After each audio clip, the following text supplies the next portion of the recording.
Պապ տեստը հանդիսանում է արգանդի պարանոցի պաթոլոգիաների ախտորոշման ոսկե ստանդարտ։ Այն տալիս է մեզ բջջաբանական պատկեր։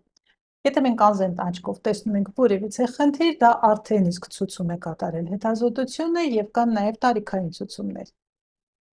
Երբ պապ տեստը կատարվում է պարտադիր 1-ից 3 տարին մեկ։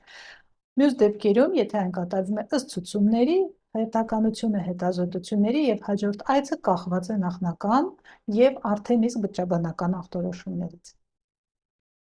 Ես շատ հաճախ բախվում եմ մի խնդրի հետ, երբ պացիենտը հանձնելուց հետո լաբորատոր քննությունը, պապ տեստը ստանում է էլեկտրոնային տարբերակը հետազոտության եւ մեղմ ասած պանիկ վիճակի մեջ է հայտնվում, բացատրեմ ինչու։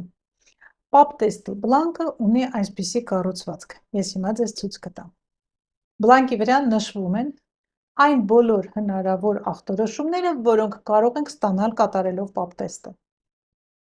Սակայն մասնագետը ընդգծում է, առանձնացնում է միայն այն տողը, միայն այն ախտորոշումը, որը վերաբերվում է տվյալ անձին։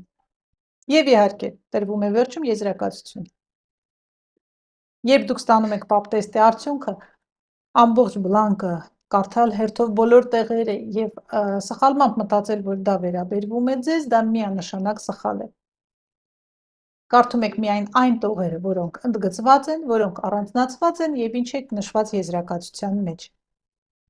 Ինքնուրույն մի մեկնաբանեք ոչ մի լաբորատոր հետազոտության արդյունք, որովհետև նեղ մասնագիտական աչքով, երբ որ մենք նայում ենք, մենք տեսնում ենք շատ ավելի շատ ինֆորմացիա, մենք ճիշտ կարողանում ենք կարդալ լաբորատոր հետազոտության արդյունքը եւ հետեւաբար չի ստեղծվում որևիցե պանիկ, որևիցե հավելյալ էմոցիոնալ ֆոն, վախի զգացողություն, այնպես որ վստահեք լաբորատոր հետազոտության արդյունք կարդալը նեղ մասնագետներին, իսկ ինչ վերաբերվում է պապ տեստին, ուշադիր եղեք։